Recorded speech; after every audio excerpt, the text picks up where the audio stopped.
Question number 40. X Limited issued 10,000 shares of 10 each at a premium of 1. तो issue price हो गई 10 plus 1 11. The amount payable was as follows. ये नहीं बताया कि कितनी एप्लीकेशन आई हैं, तो 10,000 जितने हमने शेयर इशू करे थे उतनी ही एप्लीकेशन आ गई, फुली सब्सक्राइब हो गया. एप्लीकेशन 3 रुपए की है, अलॉटमेंट 5 की है जिसमें प्रीमियम इंक्लूड है, फर्स्ट कॉल 2 रुपीज की है, बाकी बची अमाउंट सेकंड कॉल की है. 3 + 5 8 + 2 10 हो गया, लाना 11 है तो 1 हो गया. इसमें से कैपिटल कितना, प्रीमियम कितना, 1 रुपए का प्रीमियम अलॉटमेंट में है, तो ये 3, ये 4, ये 2, ये 1. लाइन इसलिए खींच दी जाती है ताकि ये नंबर क्लियरली दिखते रहे, इनको अलग अलग किया जा सके. उसका बताया कि अजय होल्डिंग 100 शेयर्स. अजय है जिसके पास 100 शेयर्स है. यहाँ वैसे नाम लिखना जरूरी नहीं होता, आप खाली 100 शेयर भी लिख देंगे तो चल जाएगा, क्योंकि नरेशन में भी कोई नाम की जरूरत नहीं है. डिड नॉट पे allotment and first call. Allotment पे पैसे नहीं दिए, 5 रुपीज की है, 2 रुपीज की है. His shares were forfeited. Sanjay holding 200 shares did not pay the 2 calls. 200 into 2 400, 200 into 1 200. His shares were also forfeited and these shares were reissued to Verma. तो हम जनरल एंट्री स्टार्ट करते हैं. अब please proper format से narration के साथ काम किया करो. कई बार मैंने बता दिया है, आप लोगों को प्रैक्टिस जैसी होगी वैसा ही आप एग्जाम में अटेम्प्ट करके आएंगे. तो अगर आप विदाउट नरेशन और विदाउट फॉर्मेट काम कर रहे हैं तो एग्जाम में हाथ या नहीं चलता है, स्लो हो जाता है. In the books of X limited लिखे ऊपर. स्टार्ट करते हैं एप्लीकेशन से. पहली entry bank account debit to share application account 10,000 into 3 30,000.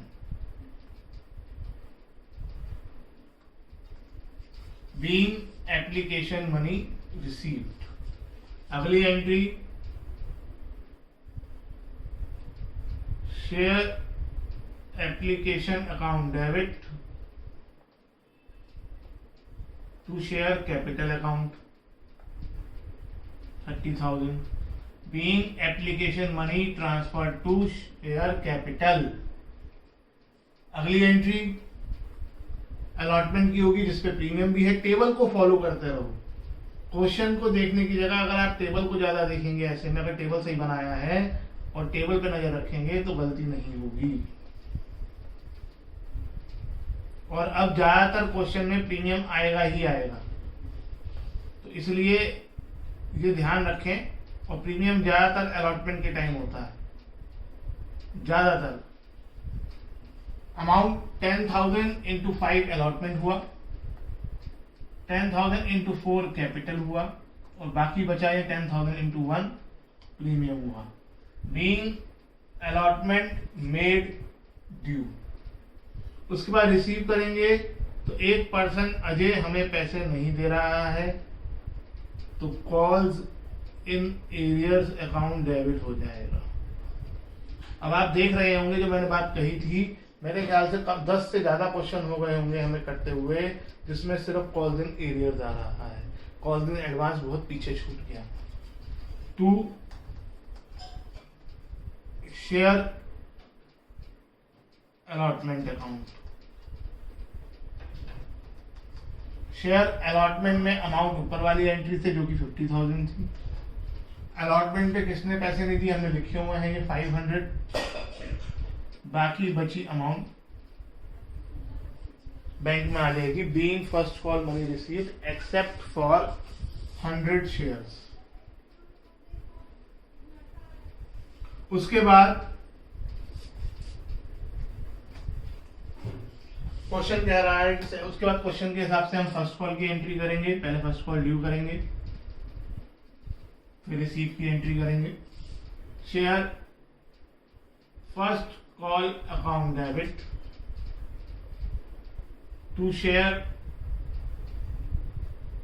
Capital account 10,000 into 20,000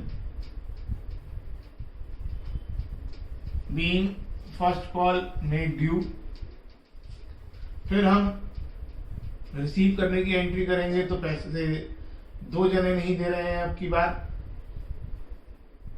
अगर आप टेबल बना रहे हैं तो इतना कुछ आपको बार बार सोचने की जरूरत नहीं है, क्वेश्चन की ओर जाने की जरूरत नहीं है। शेयर फर्स्ट कॉल में अमाउंट ऊपर वाली एंट्री से आ जाएगी। कॉल्स इन एरियर्स 200 + 400 600 और यहाँ पे 19,400 being first call money received except for 300 share. अब क्वेश्चन कहता है कि अजय के शेयर फॉरफिट कर दो। तो अजय के शेयर फॉरफिट करने हैं तो शेयर कैपिटल अकाउंट तो डेबिट होगा। अब क्वेश्चन में क्योंकि प्रीमियम भी है तो हमें डिसाइड करना है कि इस एंट्री में प्रीमियम आएगा या नहीं आएगा। तो देखते हैं, प्रीमियम के नीचे कट लगा हुआ है, अजय की बात कर रहे हैं ना, प्रीमियम के नीचे कट लगा है तो प्रीमियम आएगा। कट लगाने पर आएगा, उल्टा चलना है। एंट्री में लिखने के लिए प्रीमियम में उल्टा सोचना है, जिसमें कट लगा है वो आएगा, जिसमें टिक लगा है वो नहीं आएगा। बस प्रीमियम के लिए आपको हमेशा उल्टा सोचना है। Forfeited share account debit to calls in arrears account being 100 shares forfeited. अब प्रीमियम वाले क्वेश्चन में हमेशा बच्चा कैपिटल की अमाउंट निकालने में गलती करता है। मैं फिर याद दिला देता हूं, हम कैपिटल की अमाउंट निकाल रहे हैं, यहाँ फॉरफिट हो रहा है, यहाँ से कैपिटल वाली अमाउंट। ये वाला पोर्शन मैंने बनवाया ही सिर्फ इस एंट्री के लिए है। तो यहाँ से कैपिटल वाली अमाउंट जोड़ो, 2 + 4 + 3। अगर यहाँ से जोड़ोगे तो 10 आएगा, वो गलत है। कैपिटल वाली अमाउंट जोड़ो, 2 + 4 + 3 9। तो कैपिटल में 9 से। प्रीमियम जिसके नीचे कट लगा हुआ है 1 से। कॉल्स इन एरियर्स 500 और 200 यानी 700 और balancing figure calls forfeited share में आ गई 300।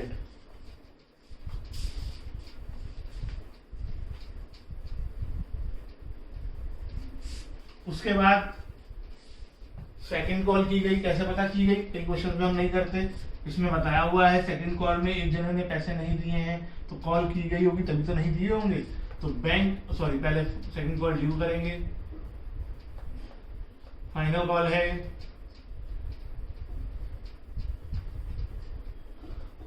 और एक इंपॉर्टेंट चीज, हम ये एंट्री फॉरफीचर की एंट्री के बाद कर रहे हैं। इसका मतलब अजय से अब पैसा कॉल नहीं किया जा सकता। ये वाली एंट्री 10,000 - 100 शेयर्स की यानी 9,900 शेयर्स की होगी। फॉरफीचर के बाद जब भी कोई कॉल करोगे तो उस पर्सन के शेयर हटा दोगे जो शेयर फॉरफीट हो चुके हैं। तो 9,900 × 1। और मैंने एक तरीका और बताया था कि बीच में जब भी फॉरफिट करो तो अगली कॉल के आगे आप नंबर ऑफ शेयर जो बचे हैं वो लिख दो। तो ये भी एक तरीका होता है। Being second call made due. अब जब रिसीव करोगे तो सब पैसे दे रहे हैं, नहीं, एक जना पैसे नहीं दे रहा है, तो इसलिए calls in arrears account debit हो जाएगा to share second and final call account, जिसमें 9,900 आ जाएगा ऊपर वाली एंट्री से। कॉल्स इन एरियर्स में 200 आ जाएगा, बचा हुआ number being second call money received except for 200 shares.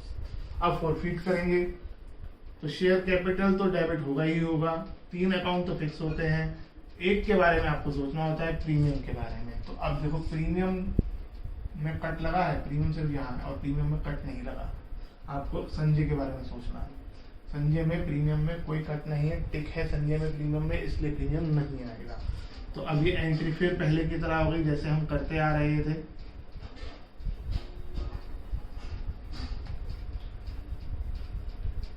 और फिर वही कॉन्सेप्ट भी समझा देता हूँ। कॉल्स इन एरियर्स में यहाँ कहीं प्रीमियम इंक्लूड नहीं है, तो एंट्री में भी प्रीमियम का कोई मतलब नहीं है। कॉल्स इन एरियर्स के अंदर प्रीमियम होगा तो एंट्री में भी प्रीमियम होगा। अब हम कितने शेयर फॉरफिट कर रहे हैं हम? 200 बीइंग 200 शेयर फॉरफिटेड। अब कैसे निकालेंगे? कहाँ तक एंट्री होगी? यहाँ तक। यहाँ तक कैपिटल जोड़ो, 1 + 2 + 4 + 3 10 आ गया। 200 × 10 2000। Calls in arrears 400 + 200 600। Balancing figure 1400 आ गई यहाँ पर। अब क्या क्वेश्चन में कहा है? रेशियो किए गए शेयर, दीज कौन से? जितने भी फॉरफिट किए थे 100 और 200 यानी 300 शेयर हमने रीइश्यू कर दिए हैं। बैंक अकाउंट डेबिट, एक लाइन छोड़ देंगे जो हमेशा छोड़ते आए हैं। To share capital account being 300 shares reissued. इतना करने के बाद आप अमाउंट लिखेंगे। पहले नरेशन। अब क्वेश्चन में क्या बता रखा है? The share were issued to Verma at 8 पर शेयर। अब यहाँ पर आपको एक ही अमाउंट दी है और यहाँ पे कहीं फुली पेड भी नहीं लिखा। जब एक अमाउंट दी है तो वो बैंक की है, ये तो बताना जरूरी है ना कि पैसे कितने मिल रहे हैं। तो 300 × 8 तो बैंक में आ जाएगा। अब कैपिटल में कितना आएगा ये डिपेंड करेगा कि हम एंट्री कहाँ तक कर चुके हैं। हम सेकंड कॉल तक एंट्री कर चुके हैं, तो सेकंड कॉल तक कैपिटल वाला जोड़ो 10। अगर हम फर्स्ट कॉल के बाद रीइश्यू कर रहे होते तो ऐसे में 9 आता। अलॉटमेंट के बाद रीइश्यू कर रहे होते ऐसे में 7 आता। फिलहाल 10 आएगा। 300 × 10 3000। किधर अमाउंट कम है? डेबिट में, तो फॉरफिटेड शेयर्स अकाउंट डेबिट 600। और लास्ट एंट्री।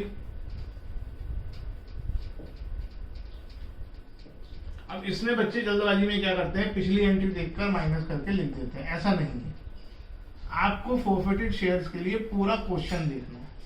तो अगर आप पूरा क्वेश्चन देखेंगे तो आपको जहां पर हमने अजय के शेयर फॉरफिट करे थे उसमें फॉरफिटेड शेयर क्रेडिट में दिखाई देगा।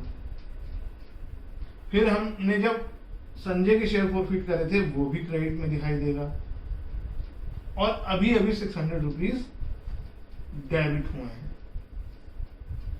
तो इसे सॉल्व करोगे तो 1100 बचेगा, वो 1100 यहाँ पर आएगा। जल्दबाजी में बच्चे क्या करते हैं? 1400 - 600 ऊपर वाले फॉरफिटेड शेयर को छोड़ देते हैं। आपको सारे जब शेयर्स दोनों के लिए हैं तो फॉरफिटेड शेयर्स भी आपको दोनों के लेने हैं। और अमाउंट आ जाएगी 1100 being balance of forfeited share transfer to capital reserve.